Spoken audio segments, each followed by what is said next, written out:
Warning: this episode contains brain food that will lead to improved emotional and social intelligence.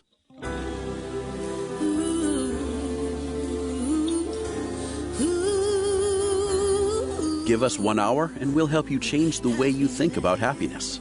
Harvesting Happiness with Lisa Cypers Kamen is fresh, optimistic, and purpose-driven media that promotes well-being from the inside out. Each week, Lisa spotlights diverse trendsetters and change agents who are the greatest contemporary thinkers and doers, devoting their lives to creating a better world in which to live. Your host, Lisa Cypers Kamen, is a widely recognized applied positive psychology expert, author, documentary filmmaker, and lecturer specializing in optimal lifestyle management. Let's get to it. Here's Lisa. Good morning, good afternoon, and good evening, wherever you are. Thanks for joining us on today's show, where you will learn about the Wisdom Toolbox, igniting compassionate observation and action for the greater good. My first guest is Dr. Dilip Jeste. He is the author of Wiser, The Scientific Roots of Wisdom, Compassion, and What Makes Us Good. And I wanted to give a little background about the good Dr. Jeste. He is a Senior Associate Dean for Healthy Aging and Senior Care, Professor of Psychiatry and Neurosciences, and Director of the Center for Healthy Aging at UC San Diego. He is past President of the American Psychiatric Association. He is a neuropsychiatrist specializing in geriatric issues. Jeste has spent more than 20 years studying aspects of healthy aging and the neurobiological roots of wisdom. And if there were ever a time when wisdom in the house, it's right now. Welcome. Thanks for joining us on the show. Thank you so much, Lisa. It's a pleasure and an honor to be on your show. Well, I feel the same way. And I feel like there is a call to wisdom, a global call to wisdom right now. We need to activate and support more wisdom for ourselves and for those around us in order to recover from a year that's pretty unusual. That's exactly right. And I would say it is not only the last year of COVID, but for the past about 20 years or so, the loneliness has doubled. The number of suicides have gone up by something like 33% in the U.S. Deaths from opioid use have increased sixfold in the last 20 years. And the world is becoming more polarized, stressed out, and unhappy. So, and COVID-19 made it much worse. So you're absolutely right. But Dr. Jeste, you said something really interesting in our conversation prior to getting started with the interview. You were mentioning how older people have fared better in the last year. And you attribute it, I'm not going to spill the beans, but tell the audience why, because it makes perfect sense. So older people, we all know, are at a higher risk of physical complications from COVID. They were more likely to be admitted to ICU, more likely to require ventilation, and more likely to die. And yet, psychologically, the older people have handled the pandemic better than younger ones. A number of studies from across the world show that. I think it comes from both resilience and wisdom that come with age. Many of the older people have said that, they have been through much worse, and they know that they will get over this too. It's interesting that you mentioned this, because I care for a 95-year-old elder along with my partner. And she said at the beginning of the pandemic, she said, we escaped from Austria, during Nazi times, and we got through that. This is nothing. And that conversation just rang, true in my ears as you were describing that. So her perspective at 95, the trials and tribulations that she has lived through, COVID pales in comparison to running for your life. That's exactly right. I mean, many older people are role models for wisdom and resilience. And there's a lot to learn from them, how they handled it in spite of higher physical risk. That makes it even more impressive. Also, they don't have access to technology, or they're not as comfortable using technology as the younger people are. So in spite of those disadvantages, they're handling it better. So it's really inspirational. We have another friend, a very dear friend of our aunt, who is also in her 90s. And one of her hobbies is writing scathing letters to government officials. And she did it on an old-fashioned Olivetti typewriter that broke at the beginning of the pandemic. So I said to her, I'm going to find you a new one on eBay. And I found her this typewriter, and I found her the old replacement ribbons that had been unused. And I brought it over to her house for a gift. And she felt like she had been reborn, right? That she had regained her voice that was silenced because she couldn't express herself because she couldn't type these letters. Right. And I think that this is the wisdom that you're talking about. And how do we teach it, or how do we learn to be more wise? So wisdom is a personality trait, but it has different components. One component, and probably the most important one, is empathy and compassion.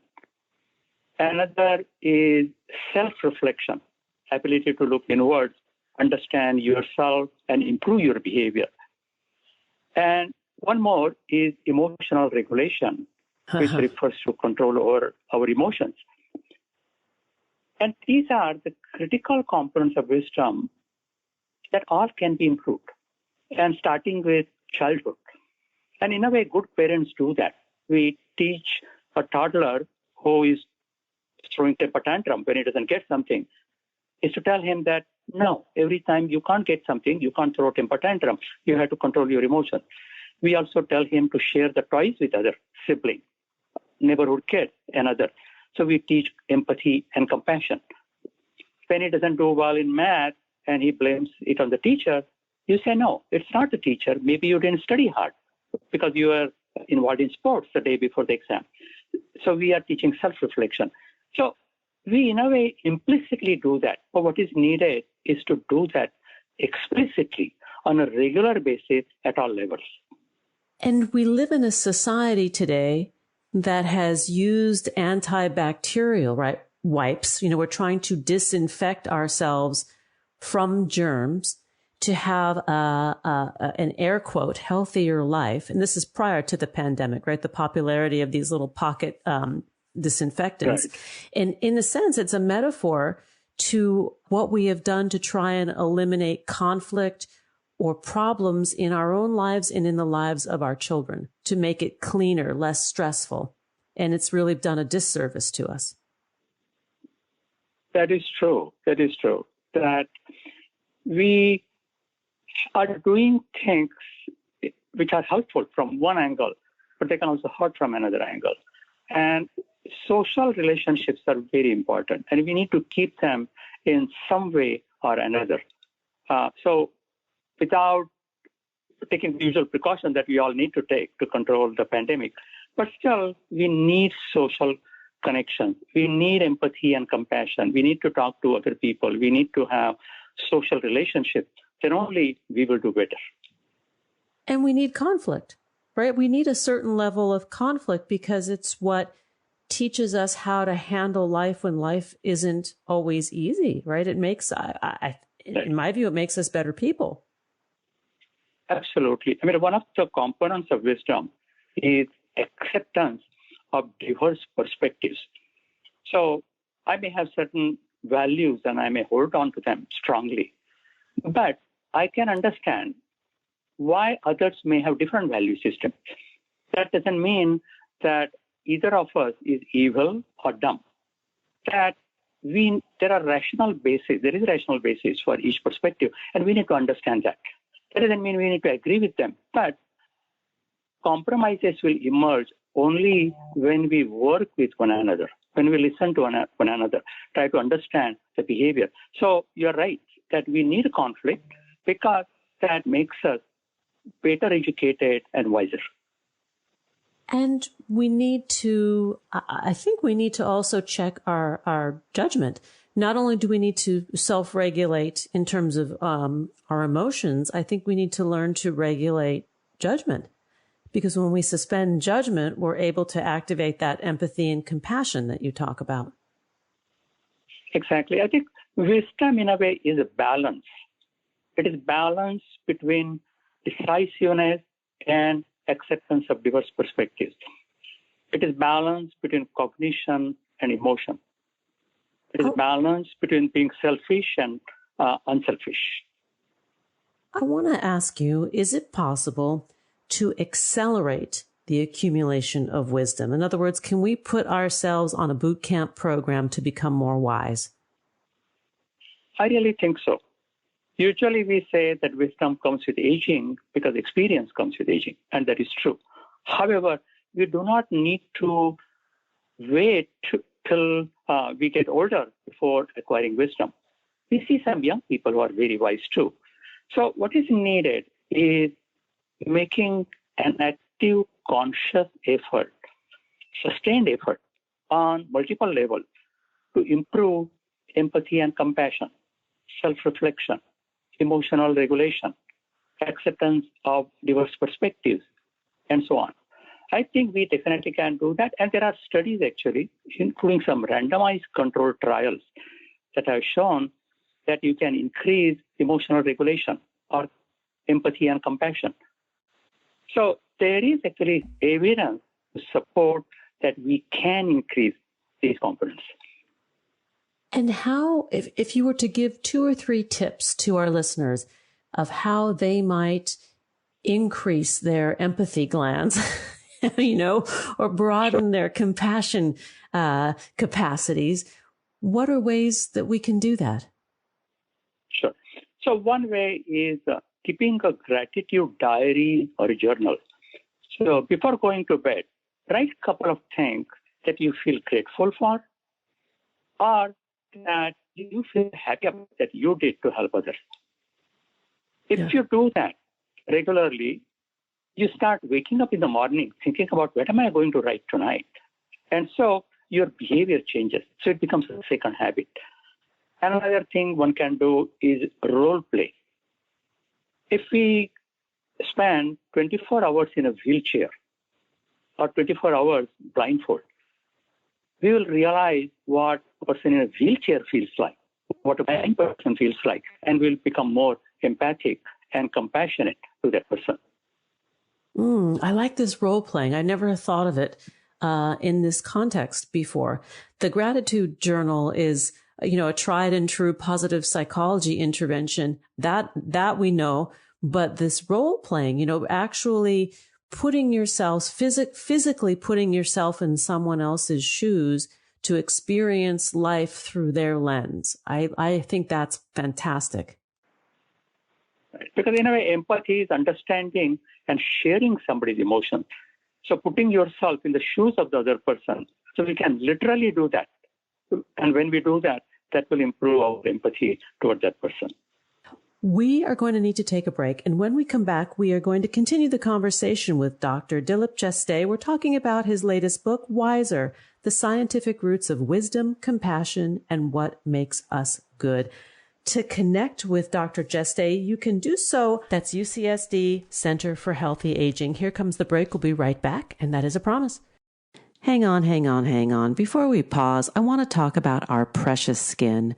This episode is proudly sponsored by Apostrophe, a prescription skincare company for people ready to take their acne, wrinkles, and dark spots seriously. After a year of masking up, many of us are dealing with maskne, and as a mom of young adults who battle acne and my own interest in a glowing complexion, we know that prescription acne treatment really works. Apostrophe makes it easy and convenient to see a board-certified dermatologist online. Save time and hassle. No more in-office doctor visits or waiting in line at the pharmacy. Apostrophe treats your zits and can also help out with other skincare goals like reducing red redness, wrinkles, and dark spots so you can look fresh-faced at any age. Fill out a simple online questionnaire about your skin concerns and medical history. You'll receive an immediate customized treatment plan and prescription skincare delivered to your door. Apostrophe offers topical and oral medications so you can treat your acne from the inside out. This is happiness in a bottle that makes me feel better about myself. I love the quick and friendly service my dermatologist provided, as well as the over-the-counter recommendations she made to enhance my prescribed skincare treatment plan. This makes me feel happy in my own skin, and you will too. Get $15 off your first visit with a board-certified dermatologist at apostrophe.com/harvesting and use our code HARVESTING. This code is only available to our listeners. To get started, just go to apostrophe.com/harvesting and click Begin Visit. Then use the code HARVESTING at sign up and you'll get $15 off your dermatology visit. That's apostrophe.com/harvesting and use that code HARVESTING to get your dermatology visit for $15 off. And we thank Apostrophe for sponsoring the podcast. Now let's take that pause. We'll be right back.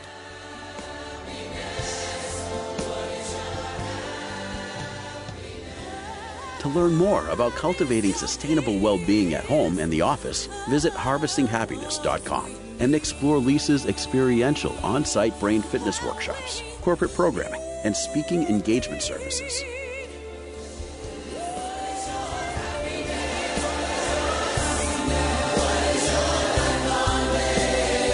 And we're back.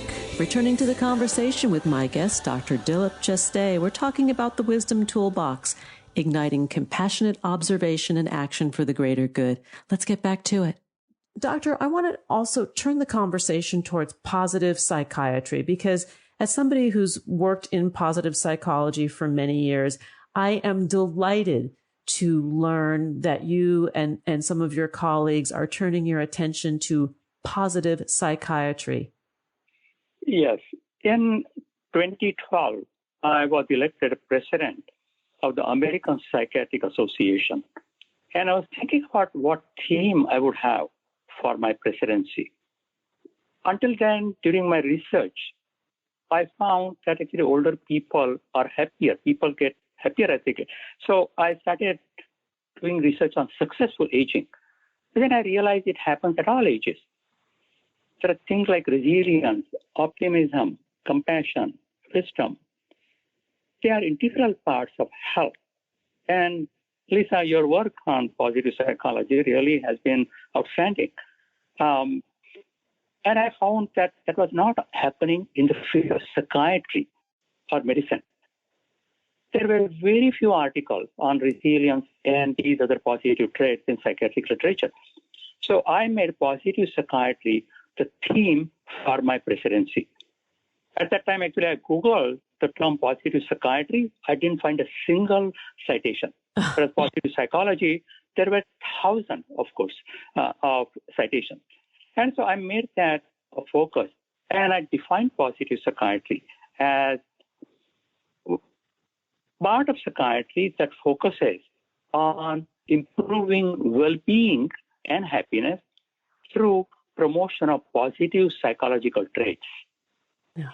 We published the first book on positive psychiatry and started doing research. And I'm really happy to say that that movement is beginning to catch up. We now have U.S. as well as international sections on positive psychiatry in large organizations. So when we say positive psychiatry, are you talking about writing prescriptions for medication or treating the whole person and their whole body, mind, and spiritual lives for optimal living? So when you look at the definition of psychiatry in the dictionary, it defines psychiatry as a branch of medicine that studies and treats mental illnesses. And I said that is too narrow a definition. Of course, we have to treat people with mental illnesses, but mental health is very important. Yeah. 20% people have mental illnesses, 100% people have mental health. So what do we do? What can we do to improve that? And I said that things like resilience, optimism, wisdom, they come within the purview of mental health, psychiatry, just like it has been in psychology. So we have been developing interventions to promote these positive psychological traits. And clearly there is evidence that they work. And so we really need to, in the field of psychiatry, expand our vision to go beyond mental illnesses and beyond symptoms being treated with medications to improving the well-being of the patient as well as the population at large. I love what you just said about 20% of the population having mental illness, but 100% of the population having mental health, and mental health being a right of all people. We're all entitled to have good mental health. And how do we support that? I think that is so important and under-discussed. That's exactly right. In a way, what is the purpose of mental health or even actually physical health care? Well-being. Yeah. We want people to be happy. That is the ultimate goal of life. That's the ultimate goal of medicine and any other care services. So that's where mental health becomes so critical. Whether the person has cancer, heart disease, whatever, everybody wants to be happy, and that's our job to be able to do that. And when we give people the means to live a satisfying life, the tools, whether it's through pharmacological intervention, medical intervention, psychological intervention, or lifestyle intervention, we're giving people all of these tools and empowering them to make choices for them to have a happy life. This is what I'm hearing you say. That's exactly right. And the importance of these goes beyond just mental health. It has implications for physical health. It has implications for longevity. Studies have shown that things like social engagement, resilience, compassion, they are associated with not only better physical and mental health, but greater longevity. The social determinants of health are even more important, the studies have shown, than things like smoking, alcohol use, and so on. I'm thinking of the U-curve study that was done, oh my gosh, it must be, 10 years ago, maybe longer, of tracking the happiness level of the average human being, coming into the world as fairly happy, the average baby. And then the older this person becomes, or we become, our happiness levels drop. They bottom out when we're in the thick and highlight of our professional careers, when we're busy raising kids. And then there's an up curve in our older years because maybe we don't care so much about what others think. We're more secure in our own skin. Do you remember that study? Yes, I do. So they called it inverted U-shaped curve of happiness. Yes. What we find, though, is somewhat different. What we find is that we have done studies of people from age 20 to 100 plus. What we find is that physical health, of course, declines as we get older, especially after 50 or 60. Mental health goes exactly in the opposite direction. It is worst at 20. At the age of 20, when we started our adult study, a lot of stress, anxiety, peer pressure. You think you have to make big decisions and you always feel you are not doing well. But then the good news, as we get older, we know how to handle stresses better. We become happier. And we find that people in the 80s and 90s are happier than people in the 20s and 30s. And that makes total sense, right? Because you don't really care about social comparison any longer. You feel more at ease in your own skin, right? You know who you are. And I've had this conversation with our elder aunt, and she was saying how she never really knew herself till she was about 40 or 50. And that was a turning point for her. Exactly. If you ask a 20-year-old, she will say, I don't want to be 80 and in a wheelchair. But if you ask an 80-year-old in a wheelchair, he or she would say, I don't want to go back to my 20s. I'm so happy, really enjoying. I'm so proud of what I have done. Well, and maybe that's another part of this wisdom is that acceptance of where we are. You know, when we don't try and fight the experience that we find ourselves in because everything is impermanent. So it's not that we just roll over and surrender, but it's accepting that all things are impermanent. Every bad situation will end. Every good situation will end. And life is going to be this up and down and series of wins and disappointments. That's exactly right. I mean, my guide to wisdom is the serenity prayer. Yes. Give me the serenity to accept the things I cannot change, courage to change the things I can, and wisdom to know the difference. And that's true at all ages, especially in older age. So in older age, you can't do what you were doing physically at 20. But on the other hand, you have a lot of experience. You can do coaching. You can do mentoring. So older people are so important for the wisdom of younger generations. And this is the case for multi-generational or co-housing. You know, when we live with people of multi-generations under the same roof, that you have such a rich tapestry in the family unit, whether it's a blood family or a family of choice, right? You have so much to offer each other. That's exactly right. So I was brought up in a joint family in India, lots of people, including several older people. And that was incredibly helpful. And actually, research has shown that when grandparents are involved in raising grandchildren, when those children grow up, they have fewer emotional or other psychological problems, fewer adjustment difficulties, and they do better than kids who didn't have grandparent involvement. And that makes a lot of sense. I remember my grandparents were very active in my life when I was younger. And what I remember most about them, and we didn't even touch upon this quality that I'm going to mention, which is patience. Exactly. And, you know, there is also evolutionary basis for this. There is something called grandmother hypothesis of wisdom, which says that when grandparents are involved in raising grandchildren, the younger generations live longer, they are happier, and they are more fertile than the older generation. So it helps species survival. And this is really hardcore research published in major journals like Science and Nature. So older people, so, you know, people talk about increasing the number of old people as silver tsunami. I say it is not silver tsunami, it's a golden wave of older, wiser, happier people who will help the younger generation. Yeah. Well, this has been a fantastic conversation. We're out of time, but I want you to come back and hang out with me anytime. You and I can have virtual cup of tea every day because these conversations like this with you warm my heart. I really appreciate the work that you do.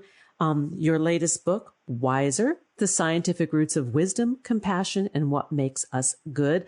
To learn more about the work of my guest, Dr. Dilip Jeste, please go to wiserthebook.com. You can also find him over at the University of San Diego's Center for Healthy Aging.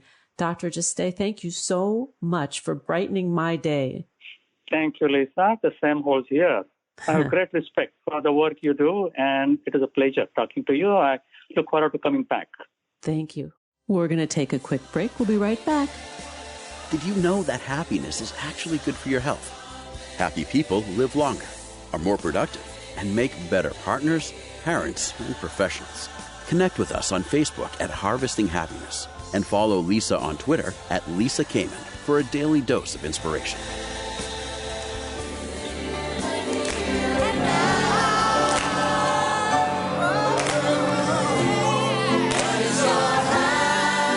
Welcome back. We're talking about the Wisdom Toolbox, igniting compassionate observation and action for the greater good.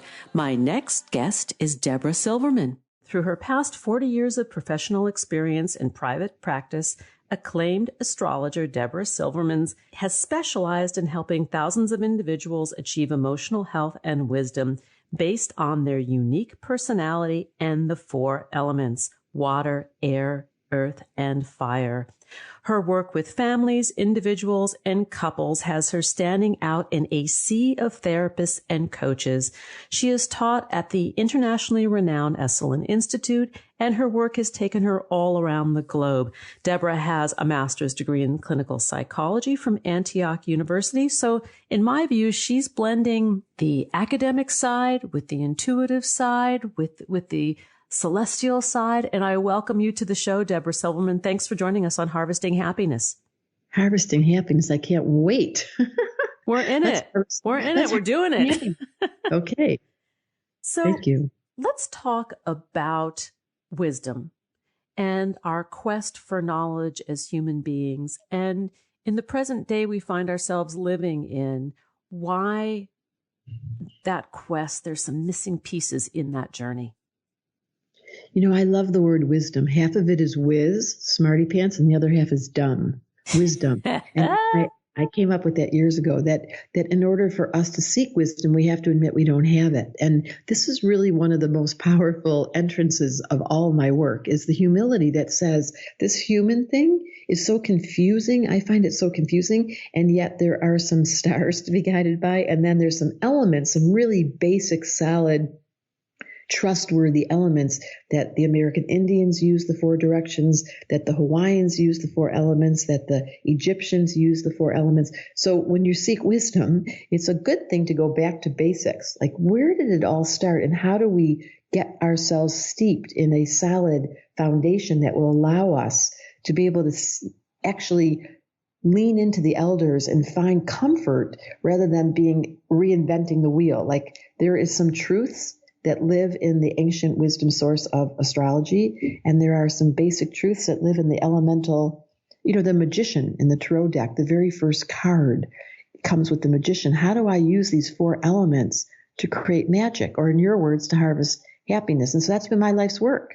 Yeah, let's talk a little bit about the astrological basics, because there may be some eye rollers, naysayers, stink-eyers out there. And I'd love to address that, because the older I get, the more I believe in it. That's all I can say. Well, the way I begin, and that's what the book is about, The Missing Element, is you don't have to believe in it. It believes in you. And the entrance level is the elements. Like, there's 4 personality types. Jung did this. Every system that you look at breaks people down to personality types that it's interested in seeking wisdom. I like how you started with that. So in ancient astrology in Egypt, there are these 4 indicators that describe in a universal way, but super simple, what element, to your point, is missing that's preventing the sweet spot, that's letting you not feel balanced. So in that book, The Missing Element, you take a personality test and you figure out, and this is ancient Egypt. I mean, it's crazy that the elements never go away. Yeah. Can't live without water. If you don't have water, can't live without air. It takes like a minute. Can't live without food, earth. And you can't live without your heartbeat, fire, the blood. So you don't have to believe in woo-woo, because I'm a skeptic myself. But when it comes down to really being simple and applicable, suddenly this conversation is not like speculative. Like, do you believe in astrology? It's more like, excuse me, I can point to your personality type and make it so practical that you're like, wow, now I get why my husband talks all the time, or why he never talks. Now I get why my kid's a mess, or why this kid is so fastidious. Like, it's very descriptive and specific. And when you speak about the elements, water, air, earth, and fire, and you talk about the missing element, what I'm gleaning from having taken the test myself and just our short conversation before we started the interview, that if we do not have a balanced chart, that there will be missing elements that we can then work with through your process to help cultivate greater balance in our lives and in our stories. And you said it so well. That's exactly right. So you can see it. You don't have to believe in astrology or even know your chart. The book is so simple.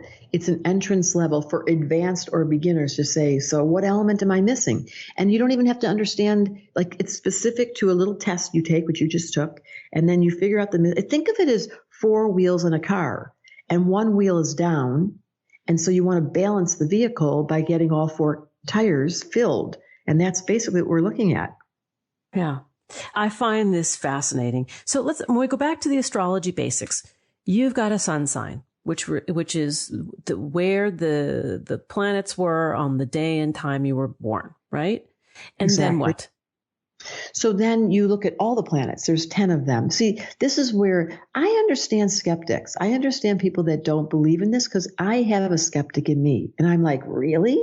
The planets influence us? So if you just bring it down to basics and you look at the planetary description without, I almost, in the book, I skip all this. I go straight to, let's start with the 4 elements and the description, and then you don't even need to know astrology to understand this.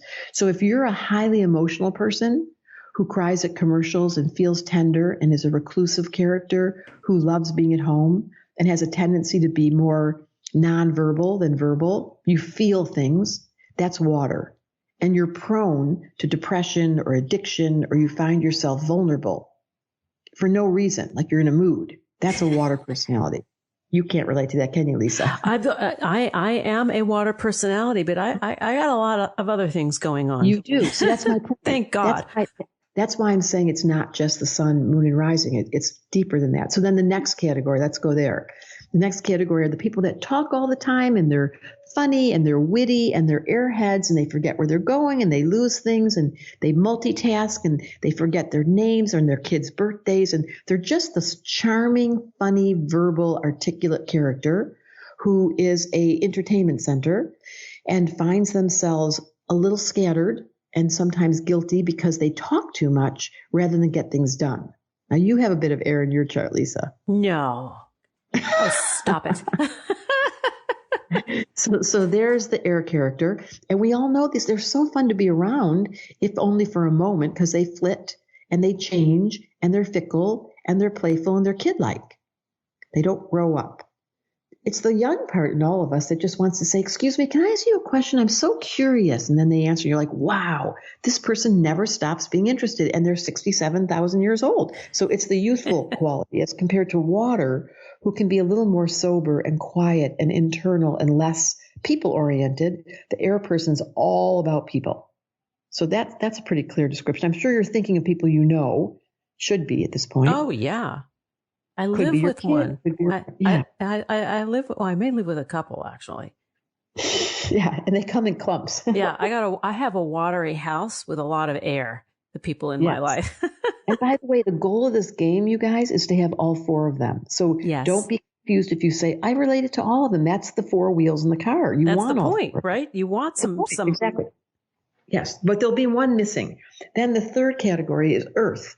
And these are the super grounded, practical people that love to get work done. They love to go to Costco and they love to buy cleaning supplies and they love to organize their spreadsheets and they do taxes and they clean for fun. They think cleaning is fun and they think organizing is fun. So they have a natural impulse to like be the accountant or be the nurse or be the person who's going to build your house because they love little rulers and sharpen pencils. It's the practical, grounded monsters that are super loyal.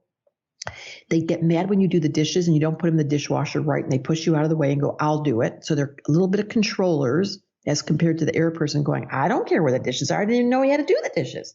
So the water person's like, can I help you do the dishes? I'm so gentle and kind. And the earth person goes, oh, so nice to have you here. So earth and water get along great, but earth people tend to be a little controlling and a little bit goal-oriented, sometimes at the expense of fun. They're not the funnest person at the party. They're doing the dishes. Yeah. They're the workers. Yes, exactly. You got it. And then the last category is the fire people. And these are the fun factor. They're loud and they're bold and they're physical and they exercise and they eat too much and they drink too much. And they're like a party waiting to happen. They're like, can we go outside to play? They're the kids in school who have the recess thing. Like, let's go already. And they have a lot of energy and they're super blunt and they stick their foot in their mouth and they don't have an off button. They have excessive energy. So you can see how fire and water would conflict, because the one that's staying home in their slippers, who just wanted to be quiet and cook, the fire person's like, no, we are not staying in. So during COVID, the fire people were going crazy. Yeah. Unless you've got all of them living pretty strong within you, then you've got a big conversation with yourself. Exactly. And then enters the internal dialogue that brings us to therapy so they can come see us, because they're like, why are these conflicted voices in my head not getting along? It makes me think of a very funny event that happened in our house. I am a water sign and I do have fire in my chart, and I have been wearing sweatpants with stilettos in the house and putting on music to dance because I feel like I got to get somewhere. It's hysterical. Oh my God. I got the visual on that. Right? You got the visual on that. And what's a girl to do? So, but there you are. There's your ability to mix them up. And this is the goal. And this is what the book is about. Once the observer's on and you can look at yourself and go, what? I have a part of me that has to get dressed up. And now I'm locked down. So now what am I? So once you're aware of the parts of you that need expression without being self-conscious or feeling guilty or wanting to tone yourself down, or especially your kids. Like there's the kid that loves to live in their bedroom and they don't want to come out. Then there's the kid that has to get outside every day or they're going to go nuts. And if your observer's on and you're watching from a distance, there's compassion. And then it's even like casting the characters in your household in a way that lets them all be them. And they're like, thanks, Mom. I feel so much more comfortable now. You're letting me go for a run. Like, to say to me, honey, you got to get up and get out. You're too loud. So it's just managing personality types is what it is. We're going to need to take a break. And when we come back, I want to talk about that observer because this is really the key to everything, to understanding and making this work. And that's the most important point of my book, turning on the voice of compassion. Yeah. So let's take that break. And when we come back, we are going to continue the conversation with Debra Silverman. We're talking about the missing element, inspiring compassion for the human condition. To learn more, please visit DebraSilvermanAstrology.com, on Twitter at Debra Silverman, and on Facebook, Debra Silverman Astrology, as well as on Instagram. That handle is Debra Silverman _astrology. Here comes the break. We'll be right back, and that is a promise. Who says money can't buy happiness? Whether you are a skeptic or seeker, check out Lisa's new book. Are we happy yet? 8 Keys to Unlocking a Joyful Life. A boot camp manual for greater emotional fitness is available at Barnes & Noble, Amazon, IndieBound, and HarvestingHappiness.com. Here's a truth bomb. Emotions are contagious, and happiness is a universally desired state. But we tend to forget that we all have the freedom to be happy or the liberty to be miserable each day, regardless of external circumstances. Explore the journey of human happiness, how to find it and keep it, with Lisa's documentary film, H Factor. Where is your heart? Visit HarvestingHappiness.com to learn more.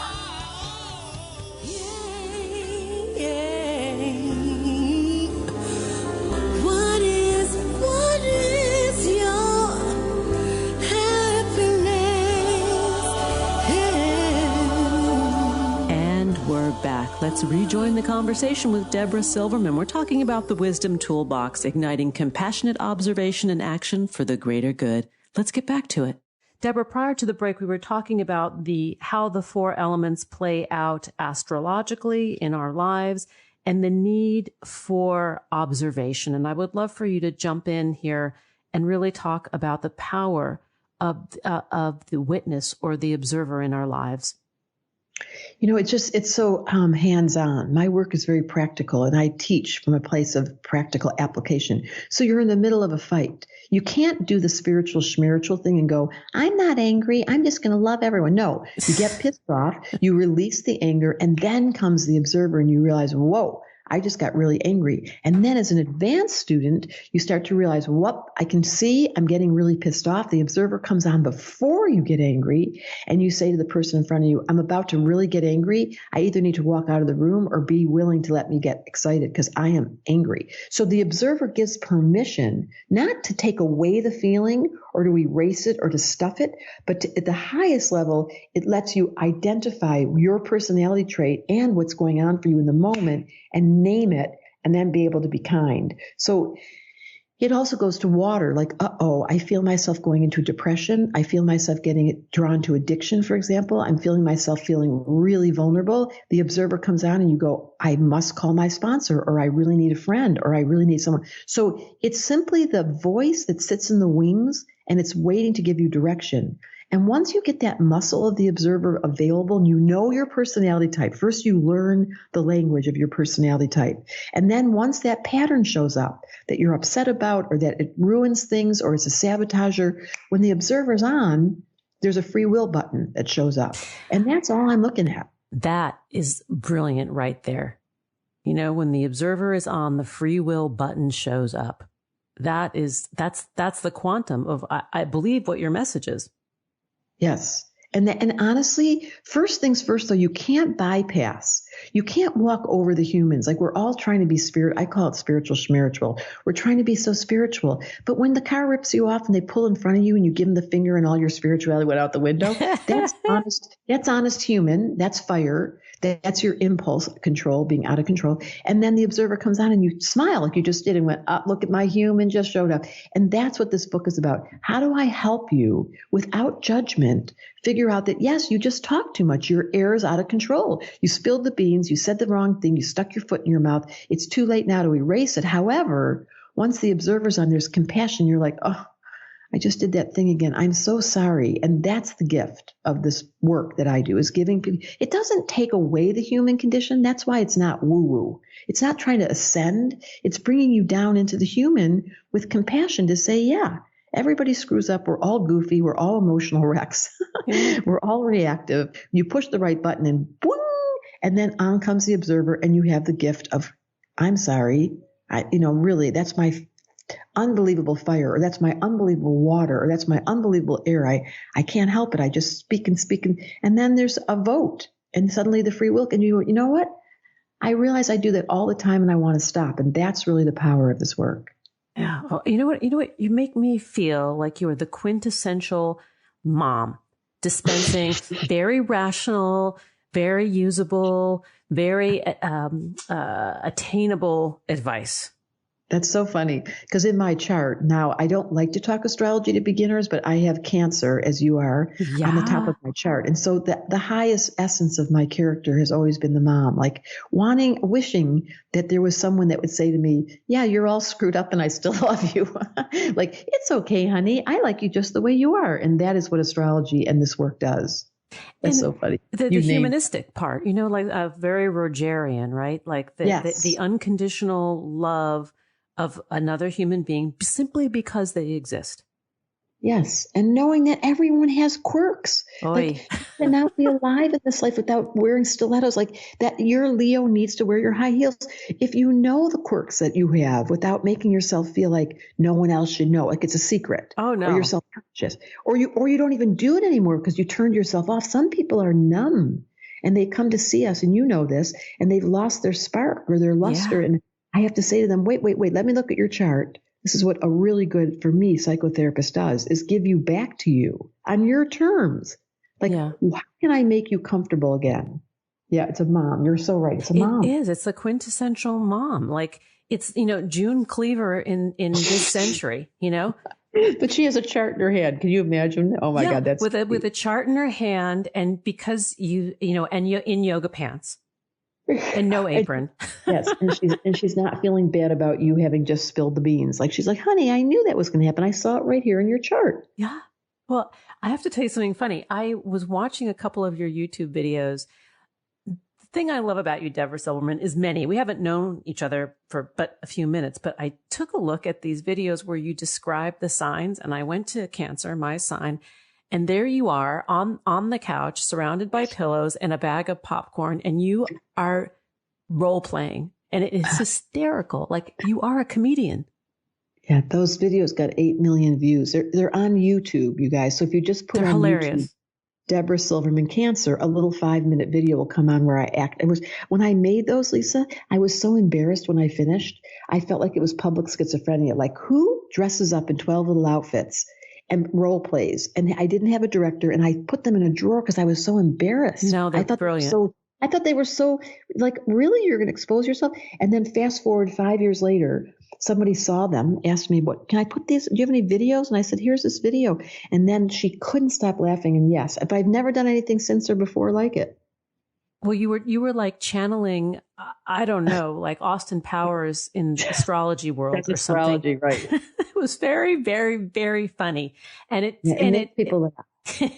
But there you see yourself. You see yourself coming and going as you're describing. That's the observer. So suddenly you're laughing. That's how you know the observer's on. When you're smiling, when you're laughing, when there's compassion, and you're like, oh my God, versus the judgment, like, oh, I hate that part of myself, and I wish that would go away, just like I did. when I stuck the video in the drawer because I was judging myself. And when someone else came by with their observer and said, Deborah, these are funny and you've got to get out of your ego, I was like, they're funny? And the next thing I knew, oh yeah, 8 million views. Like, oh, I guess people liked them. They are really funny. They are really, really funny. And they help people. That's my job. Yes. You help us see ourselves, poke fun at ourselves, appreciate ourselves, make us laugh a little bit. And that is harvesting happiness. I love that word, harvesting happiness. Well, geez, we got to work at it, Yeah. And then do you put it in a cake or bake it, or what do you do once you harvest it? Oh, you have to share it. You have to right. You have to spread the seeds around. You got to give some to as many people as you can come in contact with. That's my job. I think we got the same job. We do have the same job, different angles. We're working different sides of the street, but we're going on a similar path. Yes, yes. And it's true. You do have in your chart, just looking at it, you do have the gift of the gab and you do have the articulation. One of your gifts in this chart is, and you're doing it for all of us on this podcast, is you speak. You ask the questions that we're all thinking. Like you have an intense desire to communicate, which is one of the qualities of air. So there you go. I want people to get this. Like, I think that, happiness is an equal opportunity emotion, no matter how afflicted our charts might be, everybody gets a shot at it. It's a cosmic joke. I think that, I have that too, lucky. It's a very lucky quality. It's Gemini is what you and I both have.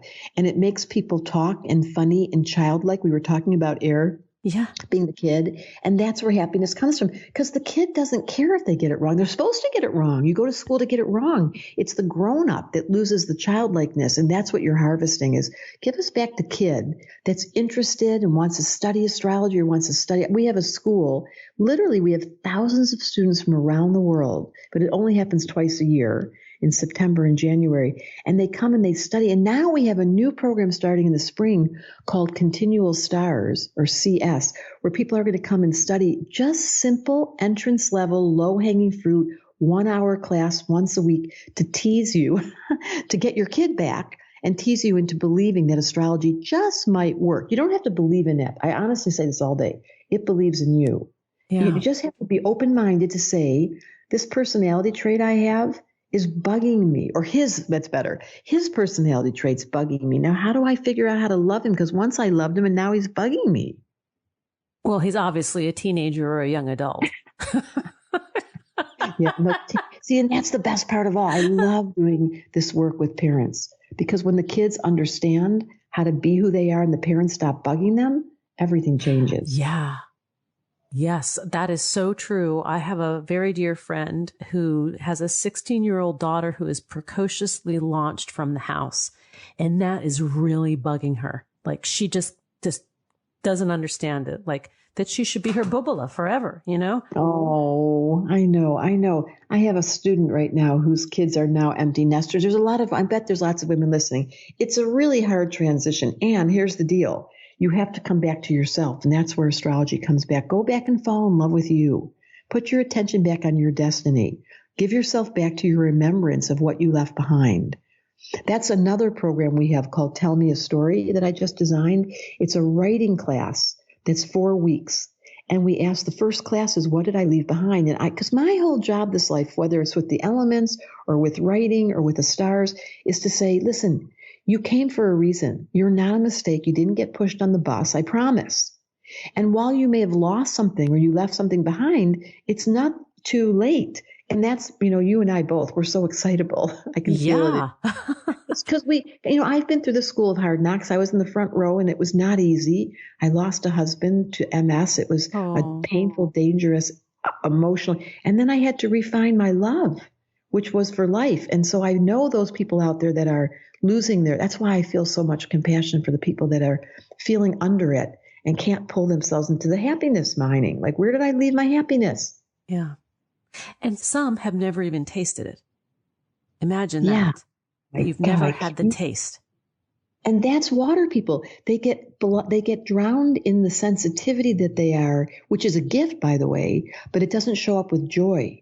And that's called depression, or it's called sadness. And there's a way to cultivate awareness and the healthy version, which is meditation and spirituality and yoga. There's medicines, and that's in the book. Every element has a source of medicine to bring it back to the high road.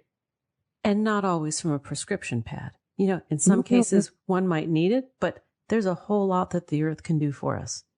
Yes, and everyone has different verses. Not everyone can meditate. Not everyone can exercise. That's my whole point. Like, in order to find your happiness, you got to wear stilettos. Like, oh, you've got Leo in your chart. Go get dressed up. Oh, it's essential. Yeah. That's specific to Lisa. Yeah. No, see, I don't have that. I don't necessarily need to leave the house, but I got to get dressed up. So that's so cute that it's your Gemini Leo, by the way. You have to have the fun factor. But some people's fun is baking, and some people's fun is doing their taxes. They get off on details. Yes. Believe it or not. Some people have fun cleaning. Oh, I'm that. I love cleaning. That's the best meditation. Cleaning, folding laundry. Oh. Yes. Now we're talking.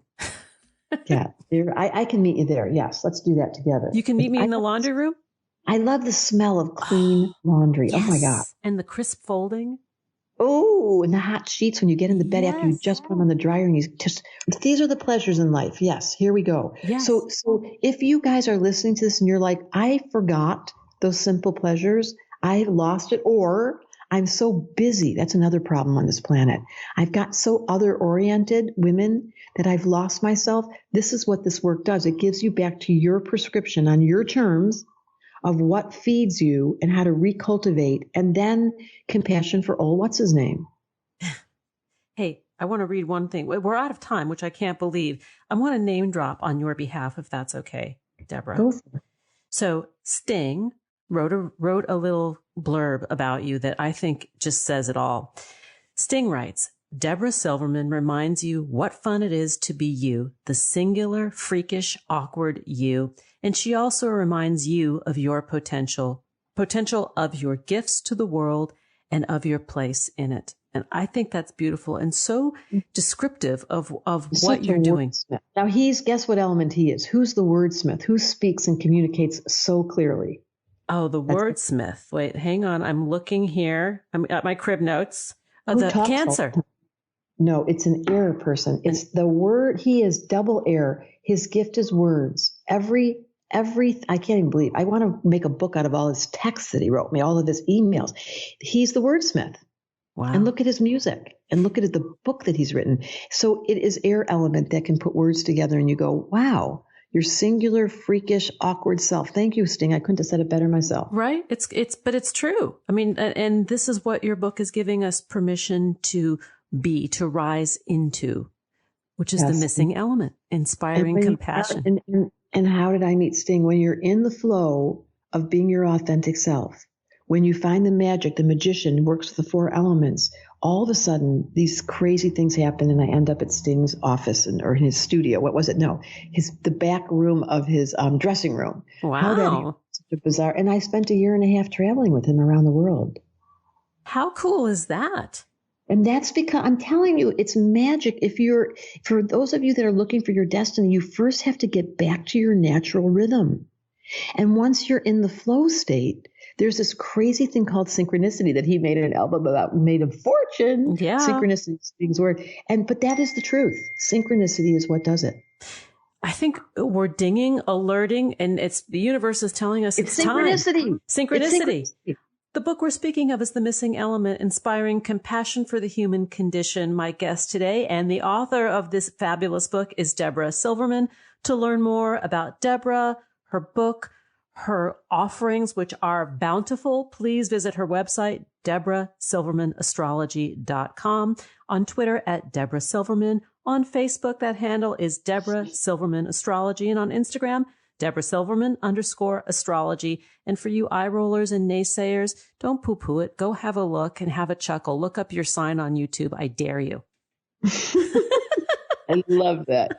And you might even find some happiness there. Yes, exactly. Thanks for joining us on Harvesting Happiness today. This is Lisa Cypers Kamen and my guests, Dr. Dilip Jeste and Debra Silverman, wishing you kind thoughts, kinder words, and the kindest of actions. Until next time, remember, happiness is an inside job. Happiness is your inside job. Go out and rock your day. Keep harvesting your own happiness anytime and anywhere from the comfort of wherever you are. Subscribe, listen, and share hundreds of downloadable episodes via our free app or from our libraries at toginet.com, iTunes, Google Play, and other fine podcast platforms.